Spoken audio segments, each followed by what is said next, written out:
चलिए रुक करेंगे इस बीच और एक बड़ी और अहम जानकारी की ओर। बड़ी खबर वाराणसी से, उससे आपको रूबरू करा देते हैं अहम जानकारी। बड़ी खबर, कासरफ मामले में शिकंजा कसा गया है जांच एजेंसी की ओर से। ये बड़ी खबर, सरगना शुभम के सीए के घर अब एसआईटी पहुंच चुकी है।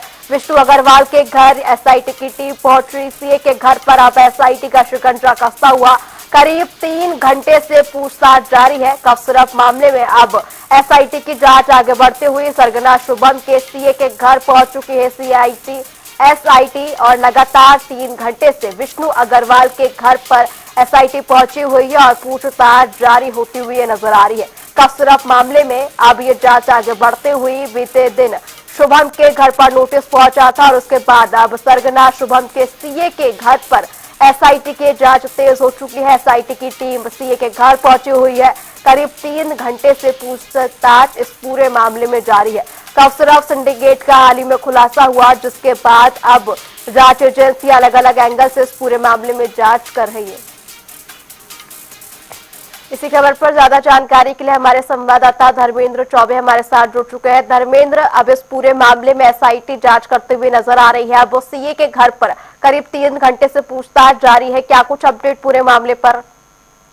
देखिए, फिलहाल में अगर बात की जाए तो शुभम के घर जिस तरीके से ऐसा ईडी की टीम पहुंची और नोटिस चस्पा की, उसके बाद शुभम के सीए विष्णु अग्रवाल के घर पहुंची है जांच टीम और उनके घर भी पूछताछ जारी कर दी है। क्योंकि जितने सिंडिकेट का पूरा ब्यौरा खाका था वो सीए विष्णु अग्रवाल के घर ही था। वो पूरे बैलेंस को मॉनिटर कर रहा था और पूरे बैलेंस के जो सिंडिकेट का बैलेंस था, जो प्रथम दृष्टया जांच में अभी तक ईडी के आया लगभग 2000 करोड़ के टर्नओवर की बात की जा रही है।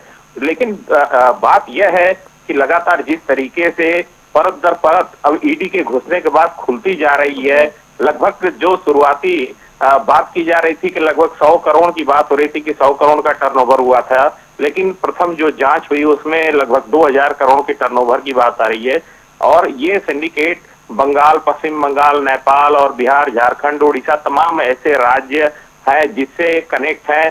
कहां कहां कितने टर्नओवर हुए हैं, कितने कितने जो सिंडिकेट में सिर्फ सप्लाई थी वो कितनी सप्लाई हुई है, कितनी मात्रा में हुई है, कहां कहां कितनी जो ब्यौरा है वो ईडी पूरी तरह से जो अंदर की जांच है, अब ईडी लगभग पूरी तरह से जो डाटा है उसका जो चोरी हुआ था अभी तक खुलासा नहीं हुआ था, परत दर परत ईडी अब खोलते नजर आ रही है। तो कहीं न कहीं जो ये अभी तक पूरे सिंडिकेट का जो टर्नओवर है, जो संपत्ति है, जो ब्यौरा है, चाहे शुभम जायसवाल हो, चाहे उनके सीए विष्णु अग्रवाल हो, अब ईडी लगातार नकेल कसते हुए परत दर परत खोलते हुए आगे बढ़ते जा रही है।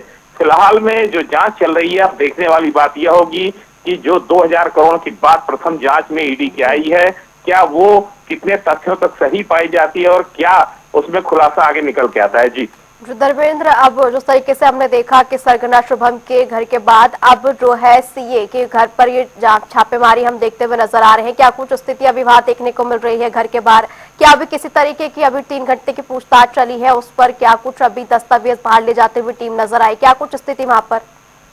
देखिए, फिलहाल में अभी जो सीए है विष्णु अग्रवाल, उनके घर टीम पूरी तरह से घुस चुकी है और शुभम के यहाँ नोटिस चस्पा कर ली गई है, वहाँ नोटिस थमा भी दी गई है और सीए के घर जो जांच है वो परत दर परत अब खोलने की बात सीधे आ रही है और वहां पे अभी ईडी टीम मौजूद है मौके पे, लगातार वो जांच कर रही है, जो दस्तावेज है उनको खंगाल रही है और कितने अभी तक कितने करोड़, 100 करोड़, 200 करोड़, 300 करोड़ कितने डाटा है वो अभी तक पूरी कलेक्ट नहीं हो पाई है। चूंकि ईडी लगातार इस पे पैनी निगाह बनाई है, ईडी लगातार उसको खंगाल रही है। चूंकि दस्तावेज अभी जो है वो पूरी तरह से जो जांच अभी आई है, जांच में स्पष्ट ये नहीं हो पाया है कि कितनी टर्नओवर की गई है, किन किन राज्यों में किया गया है और किसके किन किन फर्मों से कितना हुआ है। चूंकि लगभग ऐसे इतने जौनपुर हो, चाहे वाराणसी हो, चाहे सोनभद्र हो, चाहे झारखंड हो, चाहे रांची हो, तमाम ऐसे नेटवर्क हैं जो फर्म है उस नेटवर्क के कि कितनी कितनी राशि का कितना टर्नओवर हुआ है वो पूरी परत दर परत ईडी उसको जो है खोलने का प्रयास कर रही है और लगातार उसमें पूछताछ जारी कर रही है। जी धर्मेंद्र, तमाम जानकारी के लिए आपका बहुत बहुत शुक्रिया।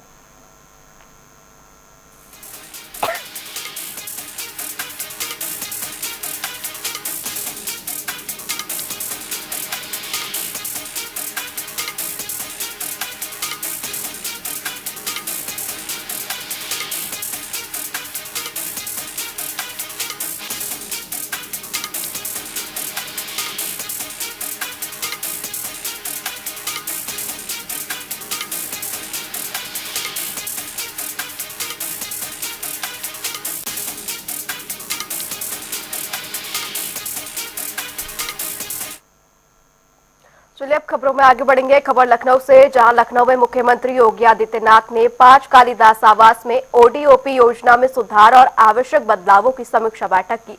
बता दें कि बैठक में योजना की प्रगति, क्रियान्वयन में सुधार और इसी के साथ आगामी सुधारात्मक कदमों पर भी चर्चा की गई। वहीं सीएम ने अधिकारियों को यहां पर जरूरी दिशा निर्देश भी दिए।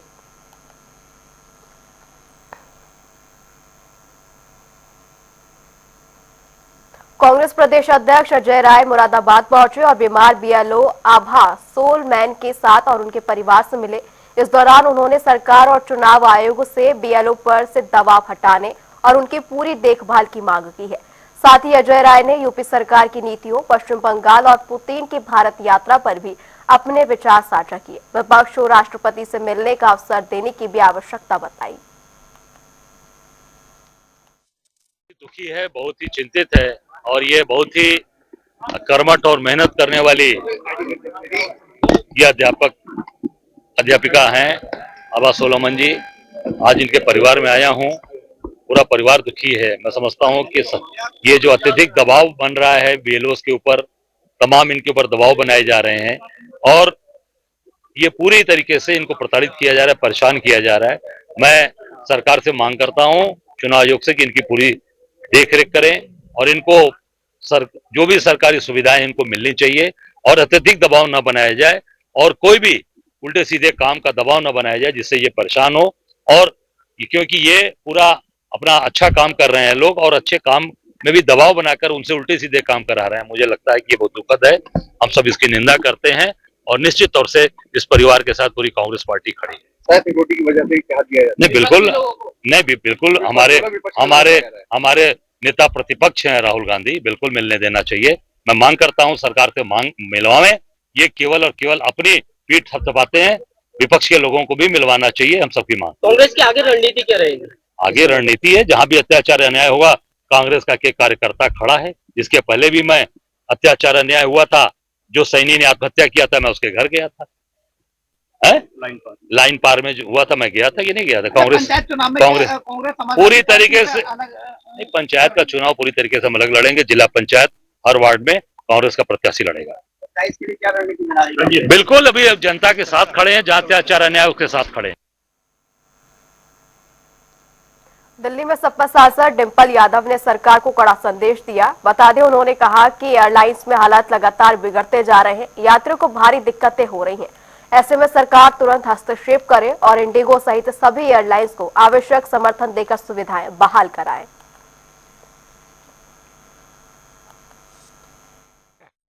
जिस तरह पूरा एक तरह से एयरलाइंस का जो आज का माहौल है, जहाँ पे इतने पैसेंजर्स को तकलीफ हो रही है, एंड गवर्नमेंट को कोशिश करनी चाहिए कि जल्दी से जल्दी इसमें सुधार आए। एंड जो सपोर्ट चाहिए इंडिगो एयरलाइंस को गवर्नमेंट की तरफ से, बिकॉज अंतर्गत जो ट्रैवलर्स हैं वही परेशान हो रहे हैं और जो जहां है वहीं पे अटक के रह गया है। तो गवर्नमेंट को पूरा इंटरफेरेंस करके ज्यादा से ज्यादा सुविधा पहुंचाने का काम करना चाहिए। दिल्ली में इंडिगो फ्लाइट्स की लगातार देरी और कैंसिलेशन पर सांसद चंद्रशेखर आजाद भड़के। दरअसल उन्होंने कहा कि कुछ घंटे पहले उड़ान रद्द होने से आम यात्री को भारी नुकसान झेलना पड़ता है। साथ ही उन्होंने कंपनियों की इस लापरवाही पर रोक की मांग करते हुए केंद्र सरकार और उड्डयन मंत्री से सख्त कार्रवाई और यात्रियों को मुआवजा देने की अपील की।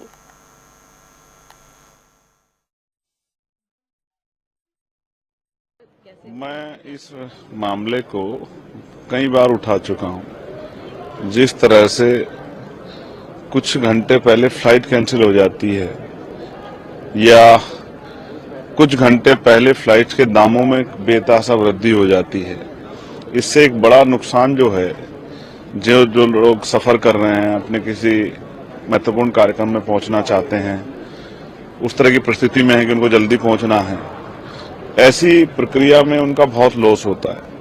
अगर आप 5 मिनट लेट हो जाओगे तो गेट बंद हो जाएंगे, लेकिन फ्लाइट अगर 3 घंटे 4 घंटे लेट हो जाएगी तो कोई फर्क नहीं पड़ता है।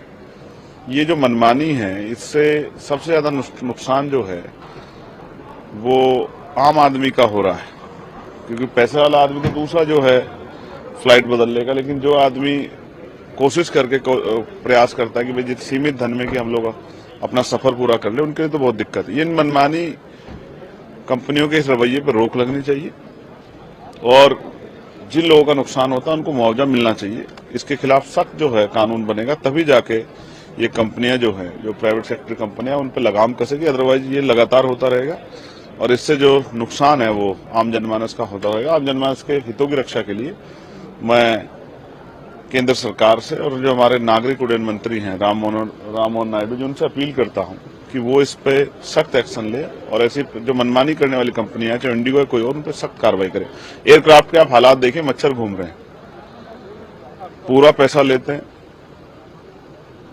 सुविधाओं के नाम पे और फिर उसके बाद जो है ना सुविधाएं हैं और तानाशाही और मनमानापन ये सबके सामने है।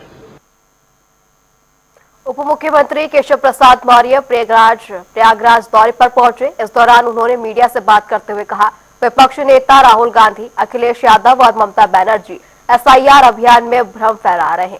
साथ ही उन्होंने बीएलओ से अपने कर्तव्य निभाने और मतदाताओं से समय पर एसआईआर फॉर्म भरने की अपील की है, जिससे कि प्रक्रिया सुचारू रूप से चल सके।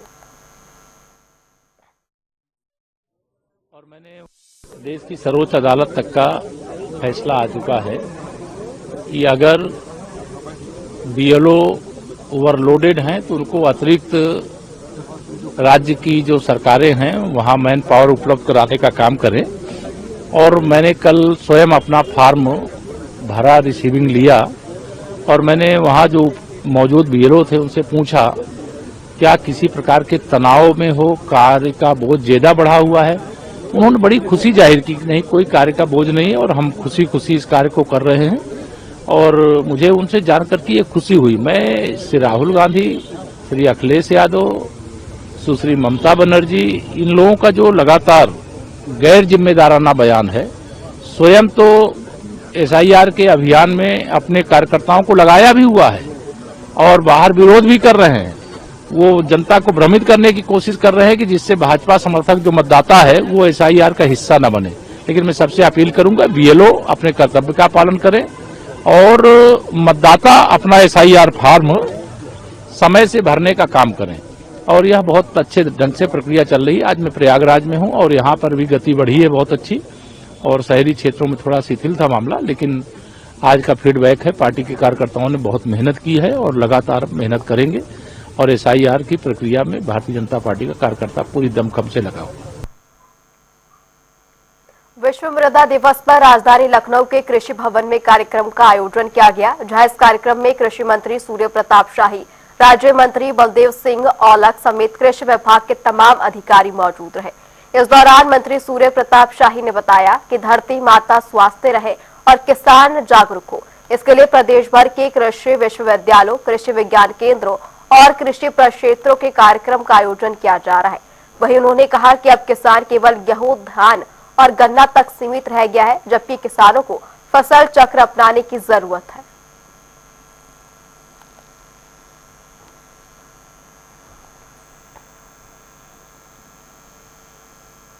केजीएमयू ट्रॉमा सेंटर में अब मरीजों का सीटी स्कैन एआई संचालित मशीनों से किया जाएगा। बता दें कि लखनऊ में वीसी सोनिया नित्यानंद ने वृद्धावस्था मानसिक स्वास्थ्य विभाग का भूमि पूजन किया। वही कार्यक्रम में डॉक्टर के सिंह, प्रोफेसर डॉक्टर सुरेश कुमार सहित कई अधिकारी मौजूद रहे, जिसके बाद वीसी सोनिया नित्यानंद ने कहा कि नई एआई तकनीक से मरीजों को तेज, सुरक्षित और सटीक जांच सुविधा मिल सकेगी। भूमि पूजा हुई है, वो हम लोग का एक नया सीटी स्कैन मशीन है जो आर्टिफिशियल इंटेलिजेंस बेस्ड है और हमें अपने ट्रॉमा पेशेंट्स के लिए चाहिए, ट्रॉमा सेंटर के लिए। क्योंकि ट्रॉमा सेंटर में कोई जगह नहीं है, तो हम लोग ये ट्रॉमा सेंटर के जस्ट ऑपोजिट है, ये जीरियाट्रिक मेडिसिन में ये जो एरिया है, तो हम लोग यहाँ पर उसको बनवा के, जो टेंडर हुआ है वो as a green field project हुआ है कि जो वेंडर हैं जिनको मिला है ये टेंडर, वो फिलिप्स हैं, वो लोग सीटी स्कैन भी लगाएंगे और साथ साथ वो पूरी उसकी फैसिलिटी भी बिल्ड करेंगे, जिसमें सीटी स्कैन रहेगा, वेटिंग एरिया रहेगा, रिसेप्शन एरिया होगा, टॉयलेट कॉम्प्लेक्स होगा पेशेंट्स के लिए, ट्रॉमा सेंटर के पेशेंट्स के लिए। तो ये मशीन जो है बहुत ही एडवांस्ड मशीन है, ये आर्टिफिशियल इंटेलिजेंस बेस्ड मशीन है। तो इससे बहुत परिवर्तन आएगा जो वेटिंग टाइम है ट्रॉमा पेशेंट्स का सीटी के लिए, क्योंकि अभी एक सीटी स्कैन मशीन है और वेटिंग टाइम काफ़ी लंबा है। तो अब ये दूसरी सीटी स्कैन मशीन, और ये हमारे अंडर डायरेक्ट रहेगी, ये प्राइवेट पब्लिक पार्टनरशिप पे नहीं है, ये डायरेक्ट केजीएमयू के अंडर रहेगी और हमारे ही स्टाफ इसकी रिपोर्टिंग करेंगे। तो वेटिंग टाइम इसका बहुत कम हो जाएगा पेशेंट्स के कितनी लिए। लागत से रामपुर में एमपी एमएलए स्पेशल कोर्ट ने सपा नेता आजम खान के बेटे और पूर्व विधायक अब्दुल्ला आजम को 2 पासपोर्ट प्रकरण में दोषी करार दिया है। साथ ही बता दिया कि अदालत ने उन्हें 7 साल का कठोर कारावास और 50,000 रुपए जुर्माना की सजा सुनाई है। दरअसल बीजेपी विधायक आकाश सक्सेना की शिकायत पर यह मामला दर्ज हुआ था। तो भाई अब इस फैसले के बाद राजनीतिक गलियारों में हलचलें तेज हो गई हैं। इसी पर हमारे संवाददाता ने एक रिपोर्ट तैयार की है, देखिए रिपोर्ट। अब्दुल्ला आजम खान को जो पासपोर्ट मामला है उसमें आज उनको सजा हुई है। हमारे साथ हैं संदीप सक्सेना जी, उनसे बातचीत करेंगे कि आज कितनी सजा हुई है और कितना जुर्माना लगा है। संदीप जी, आजम खान के जो बेटे हैं अब्दुल्ला आजम खान, उनको आज पासपोर्ट वाले मामले में सजा हुई है, कितनी सजा हुई है? उनको जो पासपोर्ट वाला मामला था उसमें जो एफआईआर दर्ज थी वो 4 धाराओं में थी, 420, 467, 468 और 471। इन चारों धाराओं में अधिकतम जो सजा हुई है वो 7 साल की सजा हुई है और चारों धाराओं में जो हर्जा है वो लगभग 50,000 रुपए का हर्जा का निर्णय है। ये जो मामला था ये किसके द्वारा लिखाया गया था और कौन सी सन में लिखाया गया? देखिए, ये मामला जो इस समय वर्तमान में शहर विधायक हैं आकाश सक्सेना जी, उनके द्वारा ये सिविल लाइन थाने में दर्ज कराया गया था सन 2019। अच्छा, कौन सी कोर्ट में मामला चल रहा था? ये एमपी एमएलए मजिस्ट्रेट कोर्ट है श्रीमान शोभित बंसल जी की, उस कोर्ट में ये मामला चल रहा है। तो आज उन्हें लगभग कितनी साल की सजा सुनाई गई है? अलग अलग धाराओं में है, जैसे 420 में 3 साल की सजा है, 467 में 7 साल की सजा, 468 में 3 साल की सजा और 471 में 2 साल की सजा। और लगभग जुर्माना जो है टोटल जो जुर्माना है सब धाराओं में वो 50,000। हमारे साथ थे संदीप सक्सेना एडवोकेट, उन्होंने बताया कि आजम खान के बेटे अब्दुल्ला आजम खान को आज पासपोर्ट वाले मामले में 7 साल की अधिकतम सजा हुई है और लगभग 50,000 का जुर्माना लगाया गया। रामपुर से अपने सहयोगियों के साथ सुरेश कुमार, जनता टीवी। दशाश्वमेध घाट पर मां गंगा की विश्व प्रसिद्ध आरती में भारत रूस रिश्तों को लेकर विशेष अनुष्ठान हुआ। बता दें, गंगा सेवा निधि के अध्यक्ष ने 1100 दीपों से वेलकम पुतीन लिखा और उनके स्वास्थ्य के लिए प्रार्थना की। इस दौरान बड़ी संख्या में रूस और अन्य देशों के पर्यटक शामिल हुए। वहीं कोषाध्यक्ष समेत हजारों श्रद्धालु भी मौजूद रहे।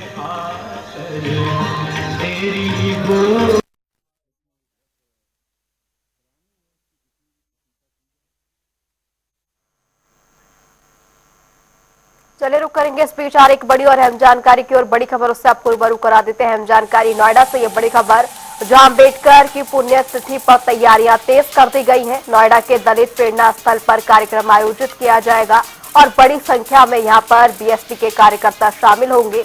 आकाश आनंद कुमार इस कार्यक्रम में शामिल होंगे। मंडल प्रभारी ने सभी तैयारियों का जायजा लिया है। बता दें, मंडल प्रभारी ने इस कार्यक्रम की तमाम तैयारियों का जायजा लिया है। अम्बेडकर जयंती पर पुण्यतिथि उनकी पर इस कार्यक्रम को आयोजित किया जाएगा। नोएडा के दलित प्रेरणा स्थल पर इस कार्यक्रम का आयोजन होना है, जहां बड़ी संख्या में बीएसपी के कई कार्यकर्ता शामिल होंगे। बता दें, आकाश आनंद और आनंद कुमार भी इस कार्यक्रम में शामिल होंगे। 6 दिसंबर को परम पूज्य बोधसत्व बाबा साहब डॉक्टर भीमराव अम्बेडकर जी का परिनिर्वाण दिवस है। बहुजन समाज पार्टी की हमारी नेता, बहुजन समाज पार्टी की राष्ट्रीय अध्यक्ष परम सम्माननीय बहन कुमारी मायावती जी के दिशा निर्देशानुसार यहाँ जो राष्ट्रीय दलित प्रेरणा स्थल है नोएडा का, यहाँ पर इधर 6 मंडल के लोग जो है यहाँ पुष्पांजलि अर्पित करने आएंगे और उत्तराखंड और दिल्ली के में कार्यक्रम में मुख्य रूप से बहुजन समाज पार्टी के हमारे राष्ट्रीय कोऑर्डिनेटर युवा नेतृत्व नेता माननीय आकाश आनंद साहब कार्यक्रम में मुख्य अतिथि के रूप में उपस्थित रहेंगे, सुमन समर्पित करेंगे और आनंद कुमार साहब भी राष्ट्रीय उपाध्यक्ष हैं, वो भी कार्यक्रम में मुख्य अतिथि के रूप में उपस्थित रहेंगे। तो हम लोग बराबर तैयारियों को देखते हमारे पार्टी के सभी माननीय जिलाध्यक्ष जी और माननीय जो मंडल के हमारे प्रभारी हैं और विधानसभा जिले के सभी सम्मानित पदाधिकारी साथी। चलिए रुक करेंगे इसी विचार एक और बड़ी और अहम जानकारी की ओर। बड़ी खबर उससे आपको रूबरू करा देते हैं। अहम जानकारी, बड़ी खबर, बंथारा में तैनात रहे 5 पुलिसकर्मियों पर एफआईआर दर्ज हुई है। एक इंस्पेक्टर और 4 दरोगा पर पीजीआई थाने में ये एफआईआर दर्ज की गई। एंटी करप्शन इंस्पेक्टर नूरुल हुदा खान ने एफआईआर दर्ज कराई। प्रहलाद सिंह, संतोष सिंह, राजेश दिनेश पर यह केस दर्ज किया गया है। दारोगा आलोक श्रीवास्तव पर भी एफआईआर दर्ज हुई है। झूठे साक्ष्य गढ़ने, साजिश रचने जैसी गंभीर धाराओं में यह एफआईआर दर्ज हुई। साल 2020 के विशाल आर्यन स्टोर से यह पूरा जुड़ा हुआ मामला है, जहां 4 बेगुनाह लोगों पर सरिया चोरी का यहां पर आरोप था। फर्जी केस बनाया गया और बिना किसी गवाह के कोर्ट में चार्जशीट भी दाखिल कर दी गई थी। और अब इस पूरे मामले में 5 यहां पर पुलिसकर्मियों पर एफआईआर दर्ज की गई है। एंटी करप्शन को इस पूरे मामले की जांच सौंपी गई है।